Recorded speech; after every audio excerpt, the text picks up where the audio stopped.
Hello, mushers! Welcome to Margaret and Ann's video about some details about dressing for dog sledding. I'm going to start with showing you about dressing your hands.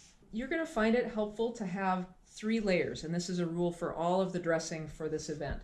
We're going to have what's known as the 3 W's, our wicking layer, which is like our base layer, a warmth layer for insulation, and a wind layer for wind and water.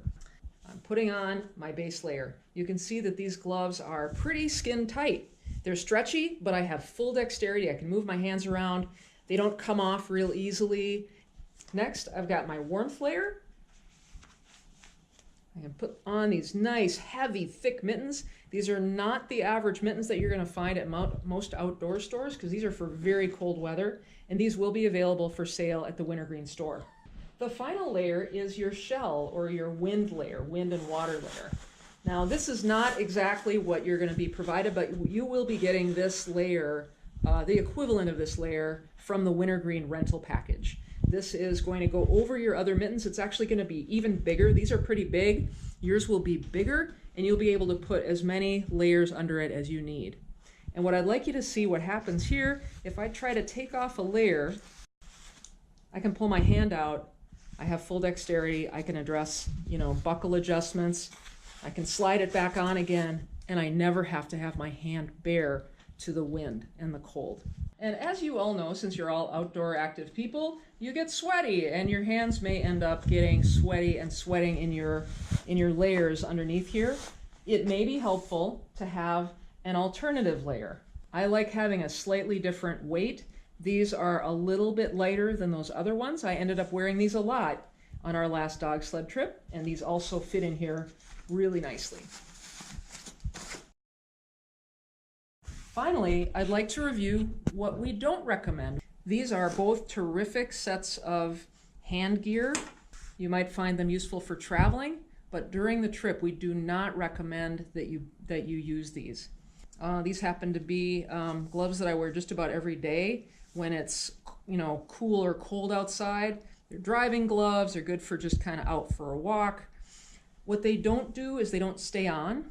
They do not give me the dexterity that I need to adjust zippers or buckles, and there's not enough insulation to really protect me against the cold. This is a combination of the warmth and the wind layer all sewn together, and this violates our basic rule of having 3 separate layers: the wicking, the warmth, and the wind.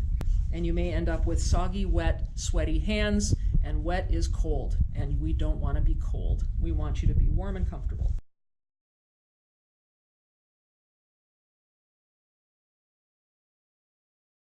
The wind and wet when it comes to your feet is covered by the boots. The boots are provided for you. They will completely take care of the wind and wet, and they actually provide a lot of warmth too. But we still have to deal with the wicking and the warmth layer for socks. You need to start with a wicking base layer, just like you would with your long underwear or with your hands. This is Ultimax. It's a synthetic liner. They wick moisture away from your skin, and that's what you want because wet is cold.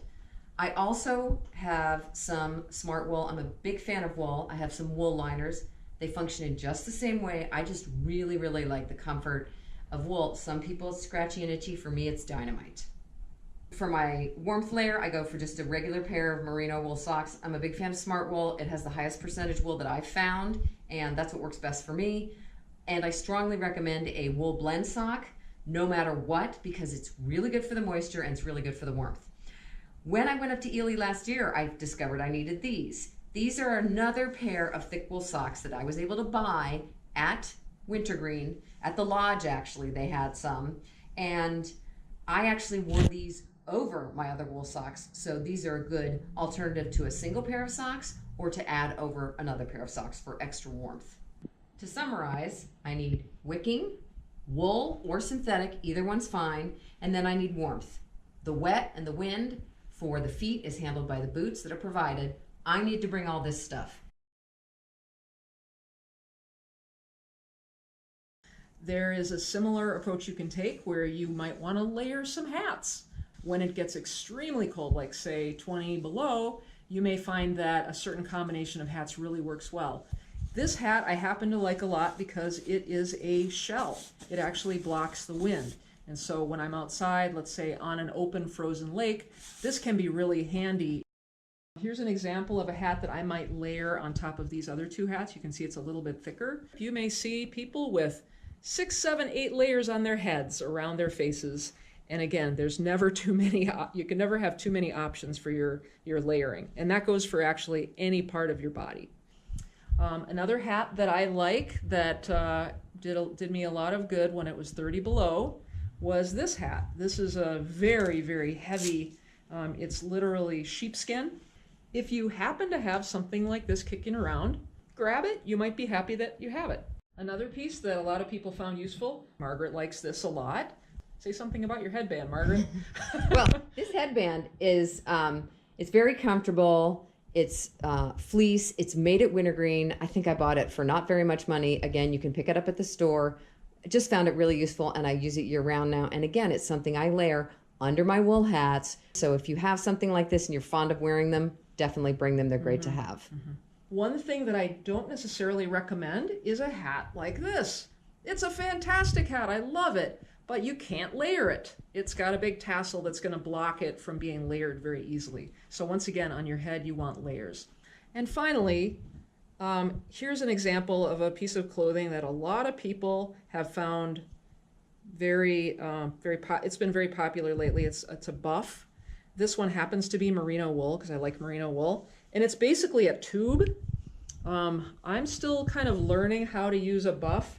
But one thing that I've seen a lot in ski areas is particularly the guys who don't have a lot of hair on top, they like pulling these things all the way up over their neck, over the back of their head, and around so that their face shows through like a little turtle poking out through its shell. Or you can just put it around your neck as a kind of a replacement for a scarf, and you can pull it all the way up underneath your eyes and over your nose, and that also is very comfortable for many people.